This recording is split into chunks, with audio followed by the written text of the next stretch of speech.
the prize for the furthest to travel. Is that right phrase? Maybe not.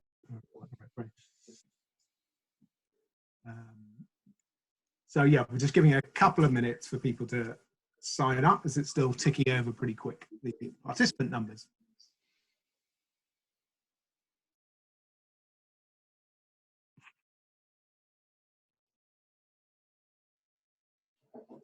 National Grid Shanghai office there.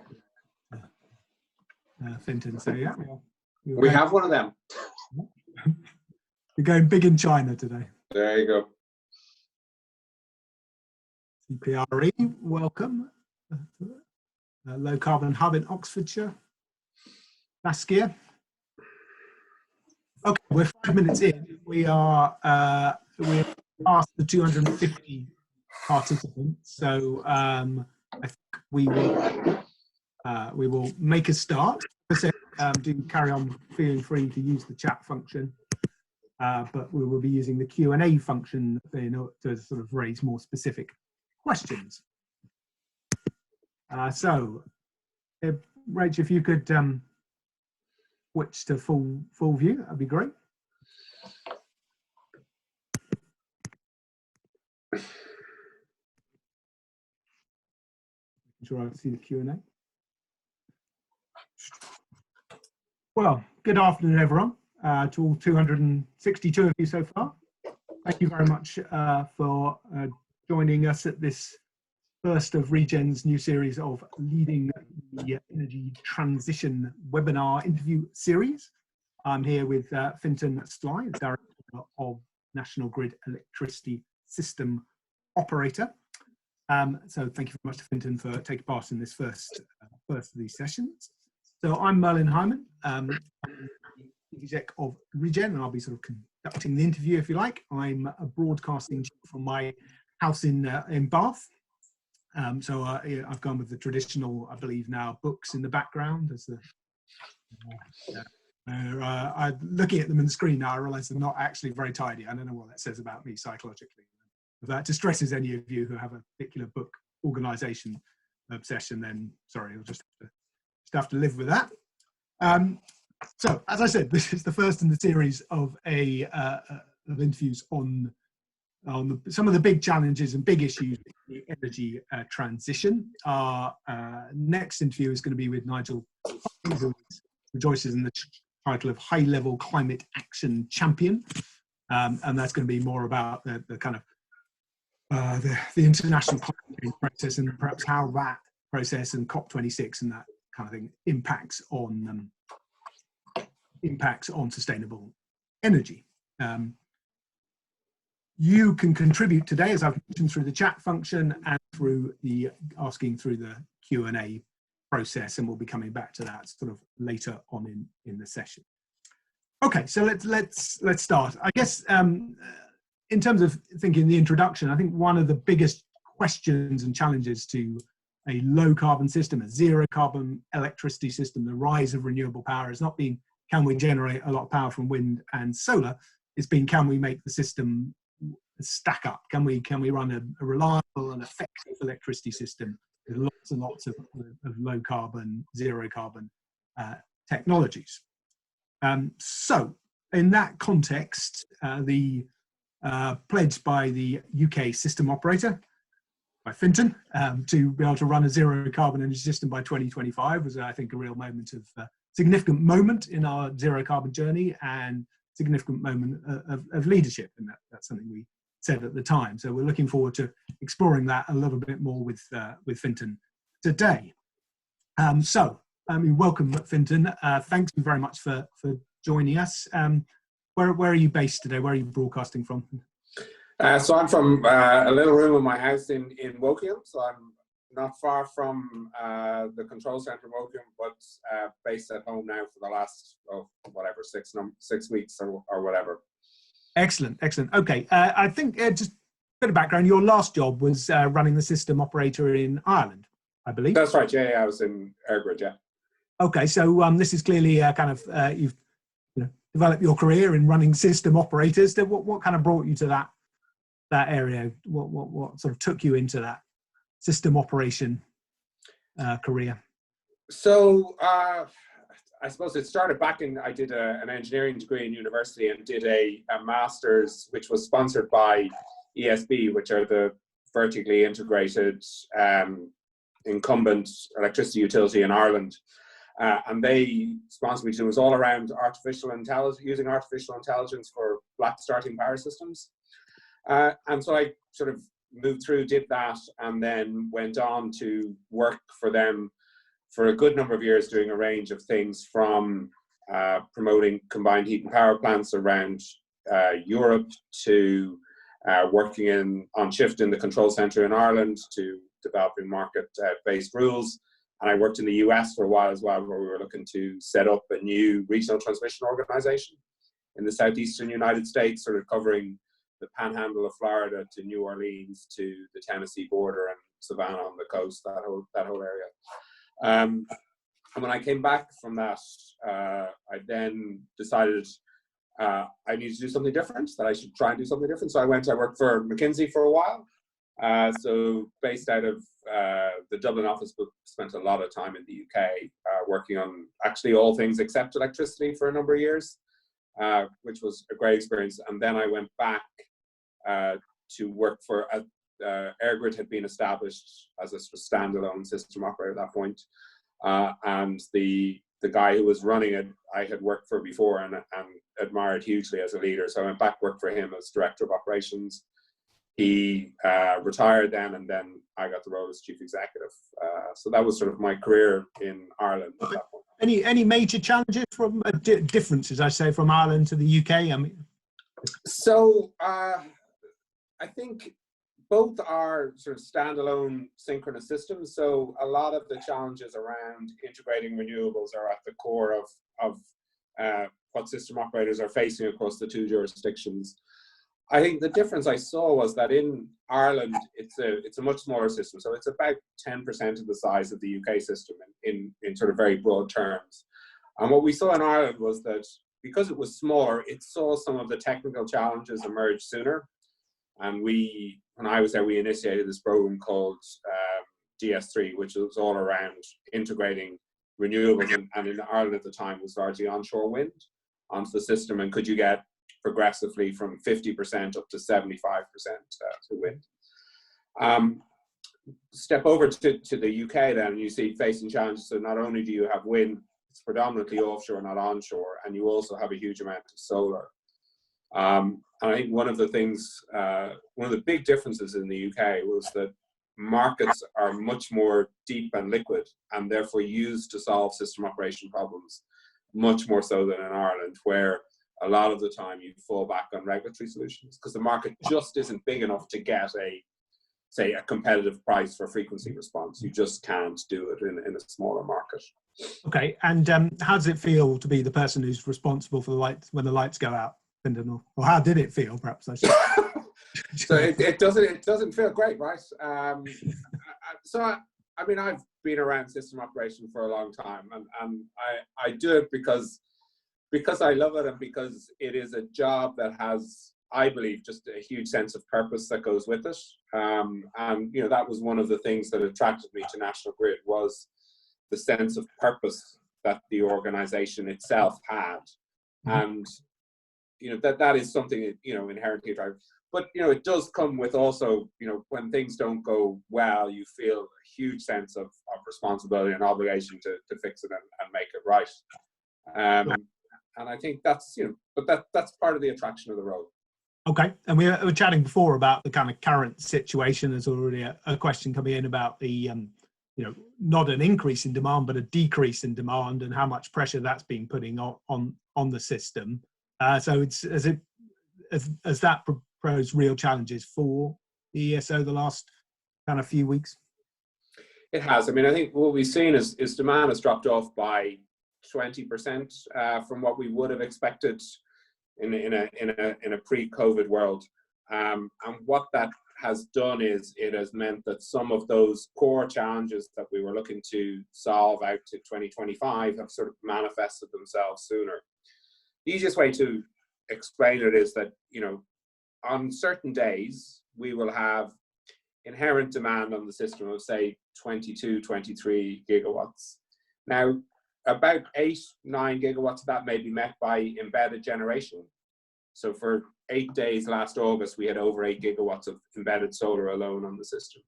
So if you take that say 8 gigawatts off the 23, you're left with 15 gigawatts of transmission connected demand that needs to be met.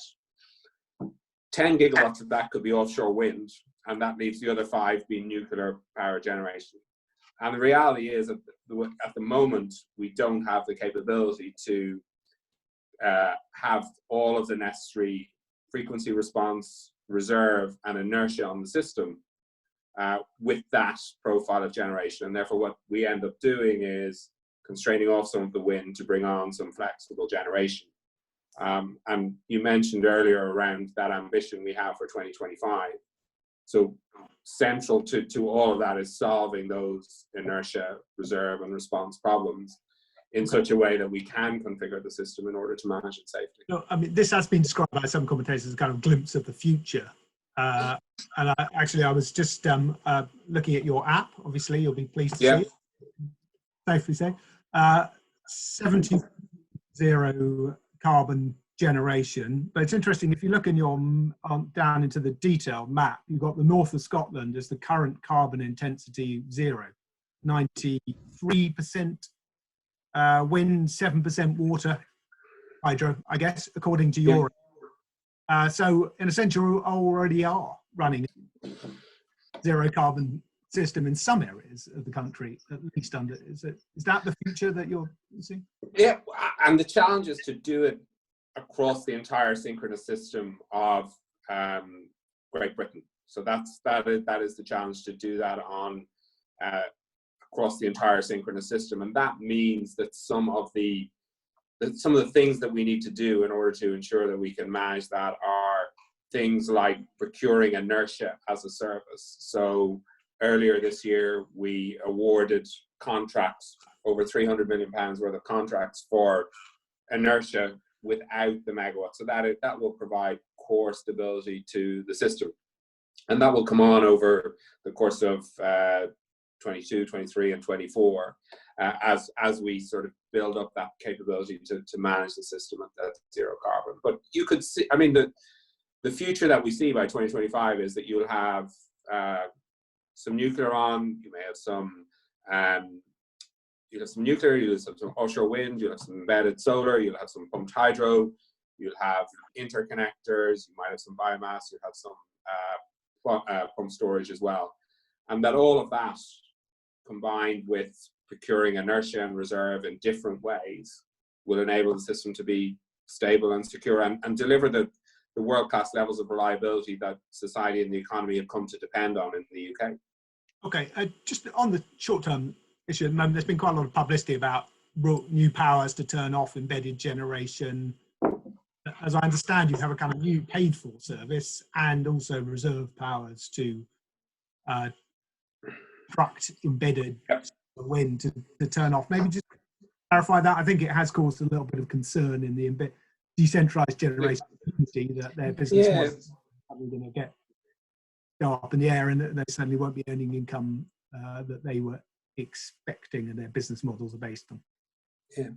So, I mean, our objective is always to try to do things through market-based commercial mechanisms wherever we can, and therefore we launched a new service for downward flexibility from embedded generation. And indeed, we've signed up hundreds of megawatts of it already, and it's less than a week old. And indeed, initiated for a period over this weekend just gone as well. We use it, and the idea there is so that we can remunerate those embedded generation when we do need to reduce the level of embedded generation at time. But like all good prudent system operators, you need a plan for when that doesn't work as well. I mean, you absolutely put in place all of the things to ensure that you won't need to take emergency action, but you need to also have in place those powers and tools and processes such that if emergencies do arise, you can deal with them in the most effective way possible. And that's why we made the change to the grid code. So the hope is that, you know, that will never have to be used. Our intention is that it doesn't form part of our operational plans to use it, but it is there in case it's used. In case it's an emergency. Okay. So I think people would understand that it's something you're not looking to use, but and you have no operational plans to use it. Okay, but Yeah. Someone did ask on the chat about details of the app, and I think if you search your app store for National Grid ESO app, you usually find it pretty quickly, I think. Okay, so let's turn a bit to the zero carbon pledge. Maybe just start a little bit more with kind of what does that mean? In like, is that for a minute, an hour, in 65 days? You know, what would define for us a bit more clearly what the pledge means? So what is it all about? So what we're saying is that if the market brings forward zero carbon generation in sufficient quantities to meet demand, that we will be able to operate the system using that generation. So one of the great things about this is that it lines up 100% with minimizing costs to consumers as well, right? Because if that wind and solar generation is available and the market presents that as, you know, the solution that it wants to use, what we're saying is we don't want to have to go into the market and run different generation in order to ensure that the system remains stable. We want to have the tools and the process in place such that we can use that generation that the market presents.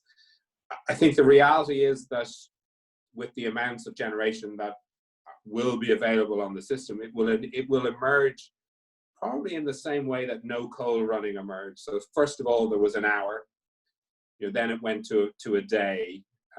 Very soon that went to a number of days, a week. We're now running, I think, over a month now without coal. So I think the zero carbon will emerge in the same way. It'll be sort of delivered by two things: us changing how we operate the system and bringing on new services such that we can utilize all of that renewable generation when it's available and minimize the need to bring on other balancing plant. So that's on one side of it, and on the other side, you'll have more and more of that renewable generation being commissioned and built out as more wind and solar farms come onto the system. So those two things should mean that over time, there'll be more and more periods where you have zero carbon generation running. Okay, so there was one question there about the limit on non-synchronous generation. I think you're saying you'll be able to run it with 100% non-synchronous, if you want to use that terminology. Well, just remember that the nuclear fleet is all synchronous. So in our base case, there's 5-6 gigawatts potentially of nuclear there, which is synchronous generation. You would also, in all likelihood, have pump storage and hydro, all of which is synchronous generation. So the asynchronous you'll have would be largely wind, solar, and interconnection are the three sort of asynchronous sources, along with batteries as well, to the extent that storage is contributing at that time. I'm interested when you made that pledge, how many, well, the kind of reaction you got, how many people said you were mad, how many other operators going, what are you doing here, Fintan? Or was it, yeah, great, we're all behind you? No, I mean, there was a moment of, are you serious? So in part, the UK has genuinely always been at the forefront of decarbonising the electricity system. And if you look at some of the stuff that the likes of PwC do around the G7 or the G8 and where they stack up in terms of decarbonisation and carbon intensity of their energy systems, the UK has done tremendously well and has been at the forefront of that for a while, driven in part by the success of the offshore wind regime and the amount of solar that's come on as well onto the system. So UK has always been there. I think the other part of it is because of the size and nature of the UK's energy system as a synchronous system. So the challenge is not a political one in that, you know, it's not a physical or geographic country. It's around it's one dictated by the limits of a synchronous system. And because of the size of the UK and the way it works out, and the fuel mix of having pumped storage in there and nuclear in there as baseload, synchronous, big, heavy machines, it has meant that you can see a path whereby with that base load of generation and wind and solar, and providing services like stability and inertia through other means, that you can get to a point where you can run it at zero carbon. We're members of a what's called Go15, which is the grid operators. It started as the largest 15 grid operators in the world. Now there's 19 in it, and they didn't want to change the name, so it's still called Go15. But among that group, we are one of the leaders in terms of decarbonisation of energy systems. And conversation tends to be ourselves.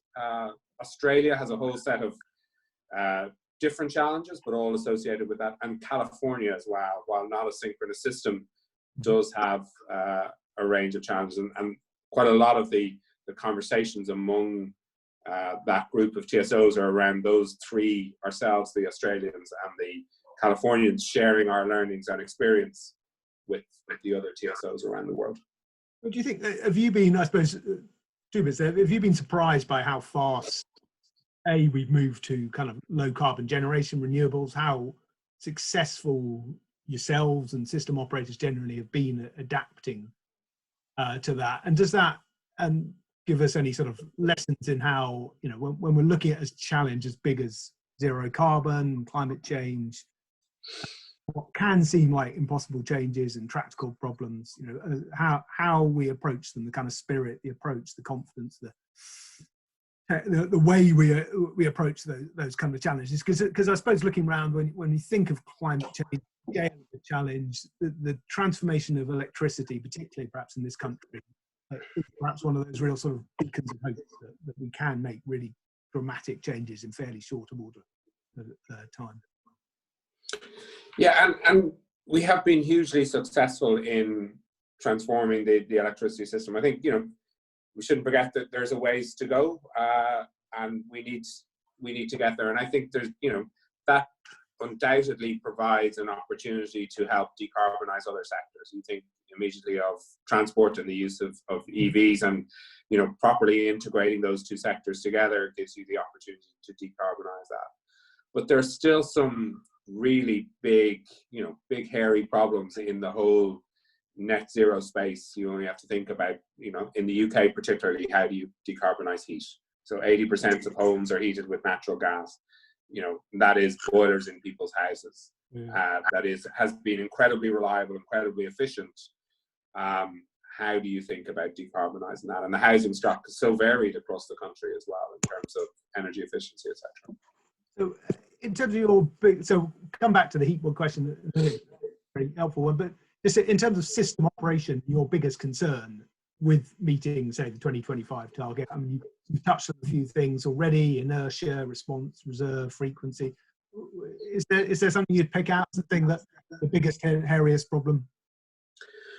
So I think for us, it's about making sure that we solve all of the problems and keep all of the solutions on track at the same time. So, you know, solving one of them is no good unless we solve all of them together. And increasingly, it's not just about the ESO, a system operator, solving, you know, the ESO's problems are the ones that we see.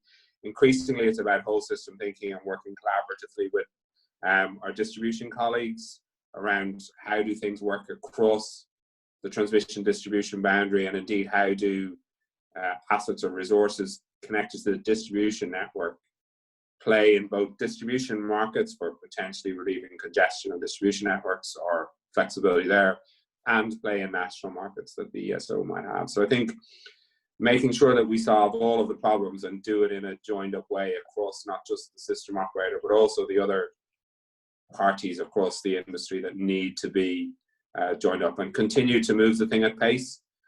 Because 2025 is not that far away, and we need to continue to push with these solutions to get them out all the time.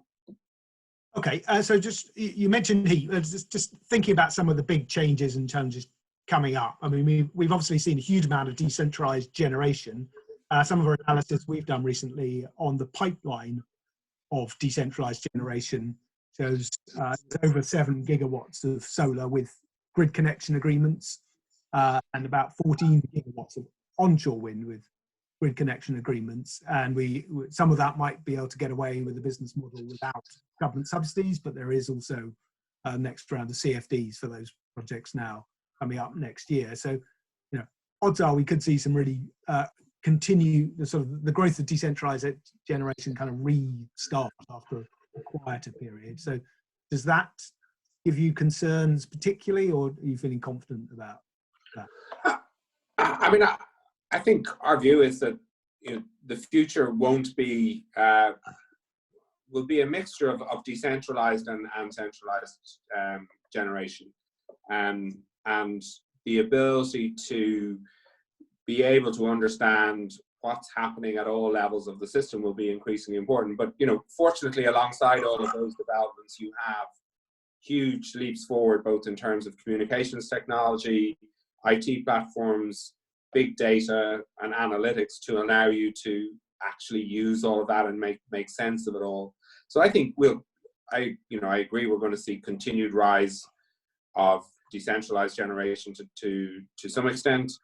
You also looking at some of the ambition around, for example, offshore wind is huge. So there's talk of by 2050 having potentially 75 gigawatts of offshore wind coming into the UK. I mean, that is a huge development as well. So I think that the key will be around how do you make all of those bits work together in an effective way that you want to keep reliability of the system at those levels that support society and the economy, but also put it all together in a way that delivers value for customers, because at the end of the day it's customers paying the bills for this, and we need to make sure that we put all of the pieces together and end up with a system that drives value for money for customers. Do you feel that ESO has adapted quickly enough to this kind of decentralization agenda? I mean, we've seen obviously a lot of generation now on the distribution networks. We see a kind of local authorities like Manchester thinking about local energy markets, where they'll be trying to kind of balance supplies and demands at a local level. And I've heard sort of quite influential politicians sort of saying, well, we need to think about electricity bottom up, and ESO essentially becomes a sort of balancer of last resort, I guess, and quite a lot's actually been done at a local level. I'm not sure that's something we would agree with, actually. I think we'd see a strong role for big national generation as well, but with, as you mentioned, offshore wind farms. But yeah, do you feel you kind of adapted quickly enough to decentralization, understood quickly enough what's going on at a local level? So, I mean, hindsight is a wonderful thing, Marlon, right? I mean, you look back and you always think, God, if we'd only, done more or done it differently or approached it in a slightly different way, I think, and, approach to the growth of distributed generation is no different. You can certainly look back and go, could we have done more at some point? I'm sure we could in hindsight. What we're focused on, though, is making sure that at the moment we're doing everything we can, both to make sure that those distributed resources can participate in the markets that they should be able to participate in, and to the extent that they can stack value in terms of the services, that they can also stack revenue alongside that. But also that we work with the DNOs such that where these resources are connected to the distribution networks, and therefore what they do has an impact on managing the distribution network as well. And we need to make sure that that is coordinated in an appropriate way.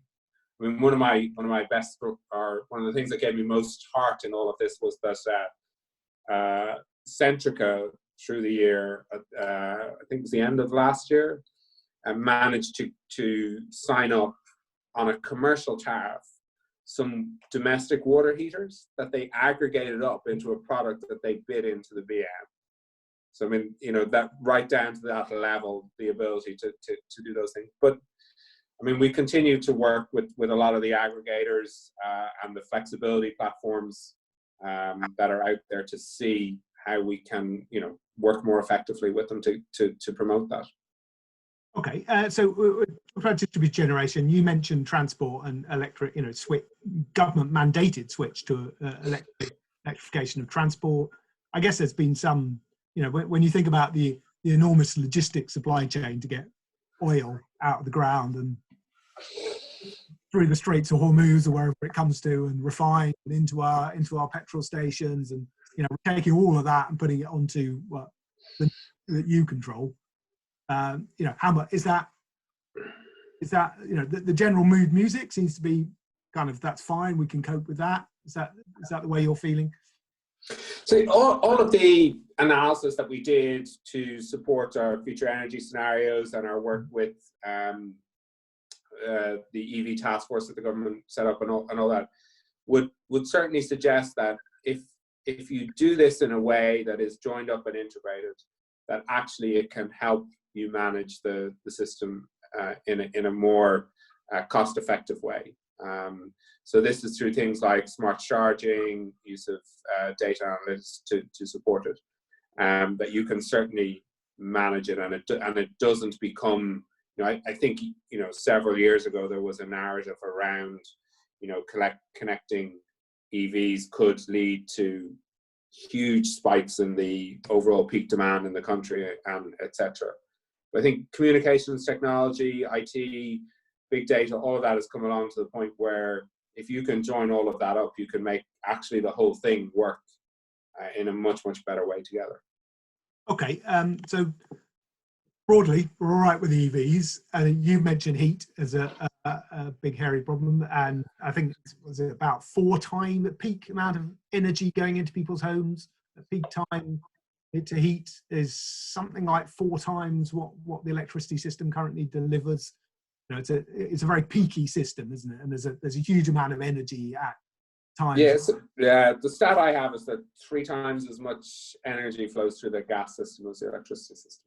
Okay, so that tends to be that when you mention sort of electrification of all heat, it tends to be the point where system operators look slightly less confident and haven't quite figured that one out yet. Is that a fair way to see it? I think it's not so much that how would you cater for all of the peak demand. It's how would you do it in an actual sensible way, because the deployment of heat pumps will work for some of the housing stock probably in the UK, but certainly not all, due to either sort of location or nature of the housing stock itself, or just the level of insulation. Like, so for a heat pump to work, you need pretty good standards. So it's not clear to me anyway that electrification of heating is a silver bullet answer to how to solve heat and just move from gas to electric heating. I think the more that I see around heat leads me to believe it'll be a mixture of different solutions in different parts of the UK, probably, depending on the situation. With some, you could see some electrification of heat using heat pumps, potentially some smart storage devices. Some of the manufacturers have brought out some really, really clever technology, reinventing the old, pretty dumb electric storage heater in quite a clever way. But I think there'll be other stuff as well in there. There'll probably be a place for hydrogen, a place for district heating, a range of different solutions that will make it up at the end of the day. Okay, I might give a quick plug to our recent decarbonisation of heat paper, if anyone would like to have a look at Regen's thinking on that. And actually, later in this month, we've been running an innovation project with Wales and West and utilities and WPD on a net zero South Wales, looking at a particular region and exploring some of them. So I agree, an area of a lot of interest.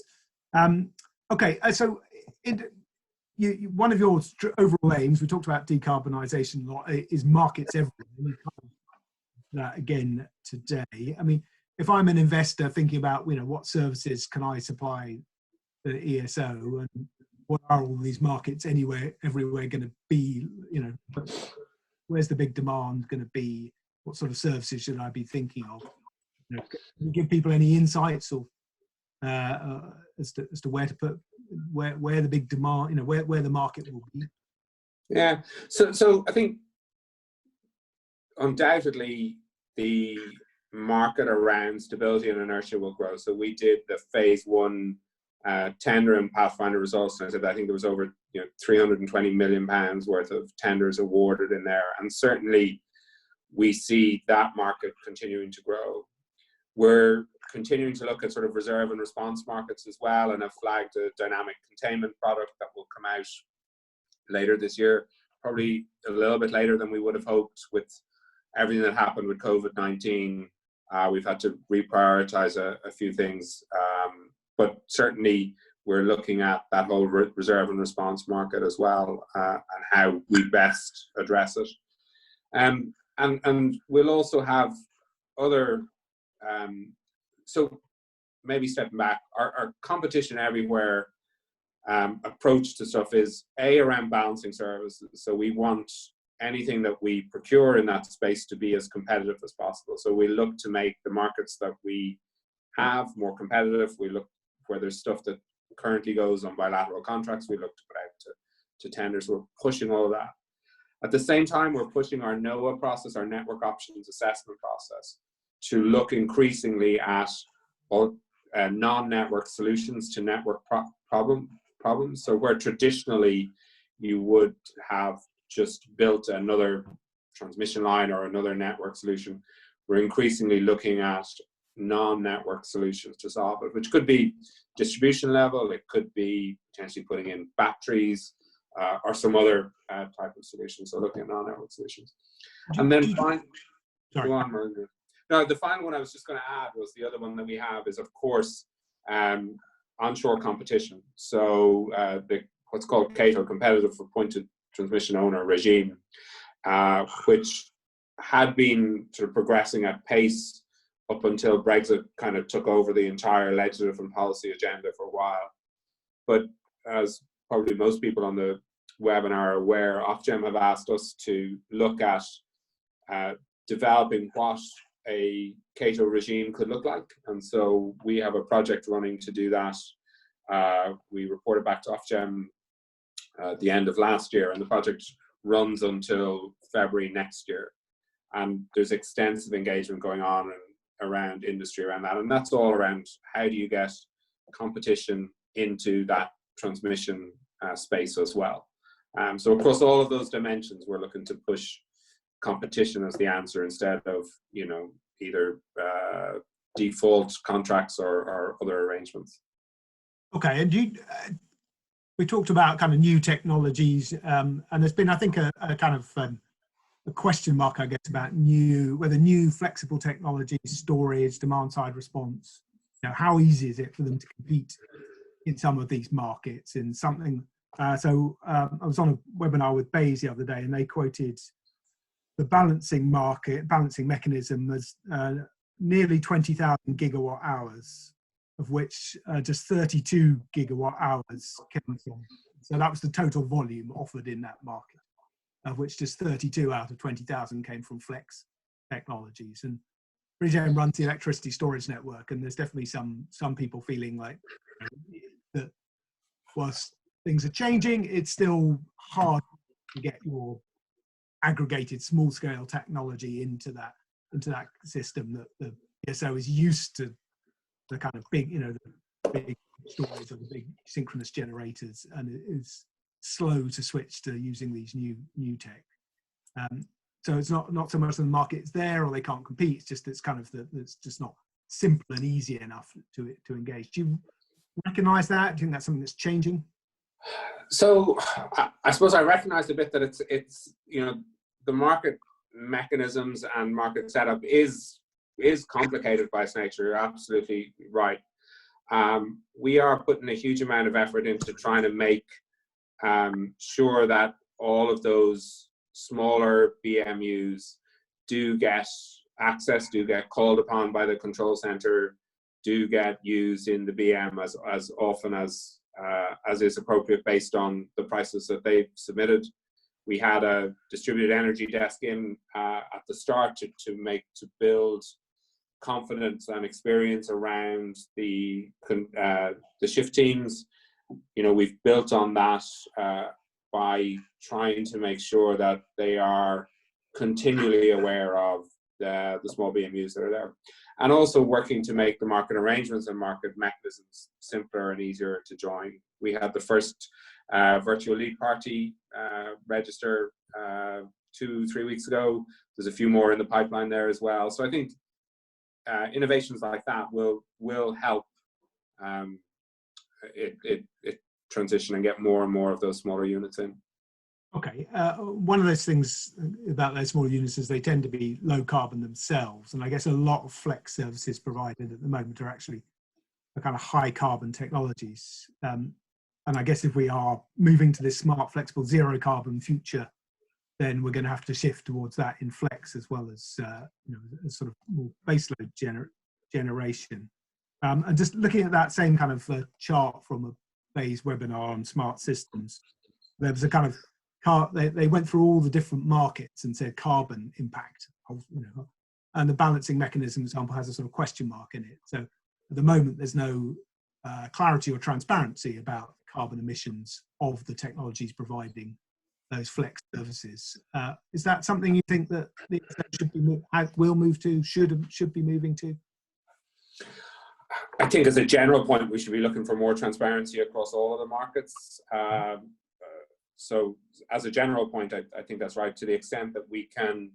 So we're doing a number of things as well, as we're trying to also be more transparent around the decisions that are taken in the control rooms and the rationale for them. So we're trying to publish that. But I think, if we can be more transparent around carbon content of those actions, we will. But the other point to be really clear about, I think, is that even though we have our clear ambition to run the system at zero carbon by 2025, in the control room on the day, the decision about which units to use is a cost merit order based decision. It's not a CO2 based decision. Do you think it's possible in, I don't know, 5, 10 year, in a foreseeable future, that it may be that CCGT and such technologies are being replaced for those kind of services with storage, DSR, fossil fuel-free fuel tech? Do you think is that technically possible? So, well, in the context of being able to run the system, we're quite clear that by 2025 we'll be able to run the system securely without burning carbon, right? So we're clear it can be done. I think the question is, and it will happen for, as I said earlier, a number of hours, or in the middle of summer for a number of days, how quickly enough of that technology comes forward such that it can happen 24/7 is in part dependent upon the investment that's made to build that out across the system as well. Okay, and this is a question from Judith Ward actually that says that today's FT suggested there's a price to pay for operating at net zero, and she's asking if you've done any analysis of this. It's a difficult calculation to do, I guess, depending on how costs move. We've seen storage costs tumble, etc. So changing rapidly. But do you see a cost premium for running for moving towards zero carbon? Sorry, just hear that. So in the future energy scenarios work that we are doing, we are looking to build on that then and try to identify, are there any really significant cost drivers between the different scenarios that we have? And some of it depends upon what your assumptions are and what some of those big policy choices are around, do you deploy carbon capture, use and storage at scale, etc. So there's questions about that, and the other part of it is, how do you price carbon as well in those scenarios? But undoubtedly there is a transformation of the energy system underway, and energy infrastructure is long life, capital intensive assets, and therefore as you think about that transition, it certainly requires significant investment over time. How that plays out in terms of sort of end costs for consumers, I think depends on a lot of the assumptions you make along the way. But Judith makes a good point that we need to, as a country, tease that through as we think about these policy choices, and as we move from which was an incredibly laudable legislative and policy goal around net zero by 2050 and converting that into more concrete policy direction and both policy and regulatory frameworks to underpin that and underpin investments. We need to do that on the basis of sort of clear economic evidence as well, to make sure that at the end of the day, you know, consumers are getting the best value for the policy outcomes that we want. Okay, just on that then, if I mean, you've been really clear that the decisions in the control room are made on a, you know, technology neutral route. I mean, I guess channeling my sort of inner Greta Thunberg or something, it seems in a world where you say climate change is a critical challenge, you know, are some of these sort of long-held assumptions, let's call them shibboleths, if you like, of the electricity system, that we have to be technology neutral, you know, do they apply? Should they apply? Is it not logical to say, well, if we want to get down carbon, let's choose the low carbon option? So I mean, the decisions that are made in the control room are not the only ones that affect the generation mix over the long term. So things like, you know, CFDs for offshore wind and other support mechanisms, you need to take all of that into account. The decisions in the control room are really decisions about which to use among the set of available technologies that are there at that point in time. And you need a clear and objective criteria on which the control room should make that. I do think that as you think though about an energy system where you have much more variable generation, which has low to zero variable operating costs, you maybe need to think about, well, do we have the right set of market structures to support that across all the elements of market structures that we have? And that's maybe a little bit more of a longer term point than tweaks to the balancing mechanism or how decisions are made in the control room. It's more, how do we think about making sure that the actual market mechanisms are appropriate to the underlying economics of all of that generation that we see coming on? Okay, that's helpful to understand. I say Regen's going to be publishing a paper, perhaps a very short kind of paper, suggesting that we do move to transparency in what in all flexibility markets about what technologies are participating in those and what their carbon impacts are, so that we can sort of, you know, start to think about that in a little bit more clarity. Okay, you've talked quite eloquently about, you know, we're moving to big data and to you know, sophisticated control systems, and so rather than running 50 big generators, we've got a million different generators. I think it might have been National Grid chairman that said a few years ago, Steve Halliday, that to the consumer, the solar panels on your roof are your base load. As a, you know, so has the ESO, you know, are you adapting quickly enough to these kind of technologies? There was a you know, if you develop IT digital data capabilities quickly enough so that some storage operator, someone's algorithms that can operate in milliseconds can talk to your algorithms that could all, you know, or is it still too much a person with a big handle, you know, and button, you know? Do you feel you've made that digital journey fast enough yet? So there's no one left with the big handle in the control room anyway. So we've moved a little bit beyond that. I think what you pointed to though is the scale of the challenge that is ahead of us. So, you know, we worked over the last year and a half with all of our stakeholders and customers around our plan for the next price control period. So the next price control period for the ESO starts in April next year. And at the end of last year, we submitted the business plan to Ofgem. It's available on our website and everything. But a core part of that is about the transition of the ESO.